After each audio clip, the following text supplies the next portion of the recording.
સુરત શહેરના પાલનપુર વિસ્તારના શોપિંગ સેન્ટરમાં સ્પાની આડમાં ચાલતા ધમધમતા કૂતરખાનાનો પર્દાફાશ.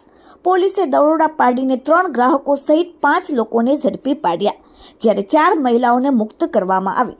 સ્પાની તપાસ કરતા કેટલીક મહિલાઓના નામ સાથે ડાયરી અને મોબાઈલ ફોન મળી આવ્યા, જે ગ્રાહકોને મહિલાઓના ફોટો મોકલવા માટે ઉપયોગ થતો હતો. પોલીસ કે અજાણી વ્યક્તિ પર નજર રાખવા માટે સ્પાની અંદર અને બહારના ભાગે સીસીટીવી અને વોચમેનની ગોઠવણી કરવામાં આવી હોવાનું પણ સામે આવ્યું છે. સુરતના પાલનપુર ગામ સ્થિત રાજ વર્લ્ડ શોપિંગ સેન્ટરમાં સ્પાની આડમાં કૂતરખાનું ચાલતું હોવાની પોલીસને બાતમી મળતા દરોડા પાડવામાં આવ્યા. પોલીસને ઘટના સ્થળ પરથી 3 ગ્રાહકો સહિત 5 લોકોને ઝડપી પાડવામાં આવ્યા, જ્યારે દેહ વેપાર માટે રાખવામાં આવેલ 4 યુવતીઓને મુક્ત કરવામાં આવી. દરોડા દરમિયાન પોલીસે કાઉન્ટરના ડ્રોરમાંથી ડાયરીઓની ચોંકાવનારી વિગતો મળી આવી છે. પોલીસે 4 નાની પોકેટ ડાયરી, 1 મોટી ડાયરી જપ્ત કરી છે. દેહ વેપાર માટે સંકળાયેલી મહિલાઓના નામ, ગ્રાહકોના હિસાબ અને રોજિંદા વહીવટી વિગતો લખેલી છે. આ સાથે અલગ અલગ કલરના 39 ટોકન પણ મળી આવ્યા છે. સંભવત ગ્રાહકો અને મહિલાઓ વચ્ચેના વ્યવહાર માટે વપરાતા હતા. આ ડાયરીઓ આગામી સમયમાં રેકેટના મૂળ સુધી પહોંચવા માટે પોલીસ માટે કડીરૂપ સાબિત થશે. પોલીસ તપાસમાં આ સ્પાના સંચાલકોને અત્યંત સતર્ક હતા. ગ્રાહકોની અવરજવર માટે પોલીસની હલચલ પર નજર રાખવા માટે હોલ અને બહારના ભાગે કુલ સીસીટીવી કેમેરા લગાવવામાં આવ્યા હતા, જેનું ડીવીઆર પર પોલીસે કબજે કર્યું છે.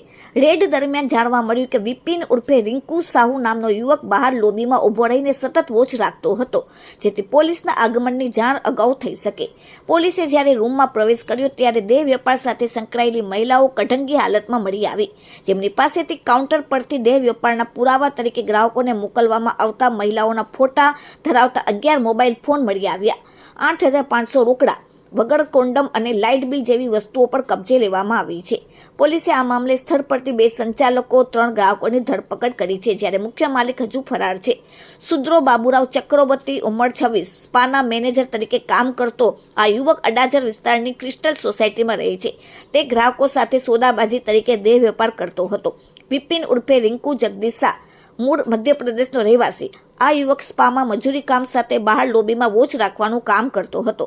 આકાશ અંકુશભાઈ ધનાવડે, માલિક, સ્પાનો મુખ્ય માલિક, જે હાલ પોલીસ પકડથી દૂર છે, તે પાલનપુરની નીલકંઠ રેસિડેન્સ પાસે રહે છે. આ સાથે ગ્રાહકોમાં વીરસિંહ સાતીજી કોડી, સફાઈ કામદાર અને ઉમેશ દિલીપ શર્મા ગ્રાહક તરીકે રંગે હાથ ઝડપાયા. Bureau report, daily India TV. Sir, Surat શહેર સંયુક્ત પોલીસ કમિશનર સેક્ટર 2 સુરત શહેર, નાયબ પોલીસ કમિશનર ઝોન 7 સુરત શહેરનાઓ તરફથી વિસ્તારમાં ચાલતી ગેરકાયદેસરની પ્રવૃત્તિઓ, વિશેષ કરીને જેમાં મહિલાઓનું શોષણ થતું હોય એ પ્રકારની દેહ વ્યાપારને લગતી પ્રવૃત્તિઓ ઉપર વોચ રાખી જો કોઈ પણ એવી ગેરકાયદેસરની પ્રવૃત્તિ જણાઈ આવે તો તેના પર કાર્યવાહી કરવા જે સૂચના આપવામાં આવેલ હતી, તે અંતર્ગત ઝોન 7ના M અને N ડિવિઝનના સ્ટાફ તથા ઝોન 7ના જે LCBનો સ્ટાફ છે તે તમામે મળીને જે બાતમી અમને મળેલ હતી તે આધારે ગતરોજ રાજ વર્લ્ડ શોપિંગ સેન્ટરના 3જા માળે રૂમ નંબર 311માં આ પ્રકારની મહિલાઓનું શોષણ કરે તેવી દેહ વ્યાપારની પ્રવૃત્તિ ચાલુ છે તેવી બાતમી મળતા ગતરોજ એ સ્થળ પર અમારી ટીમ દ્વારા રેડ કરવામાં આવેલ છે, જેની અંદર આ 3 ઓફિસને અને જે બ્રાન્ચીસ છે તેની ટીમોએ સામેલ રહીને સફળ રેડ કરેલ છે. આ રેડ દરમિયાન કુલ 4 ભોગ બનનારને મુક્ત કરાવીને નારી સંરક્ષણ ગૃહમાં મોકલવામાં આવેલ છે.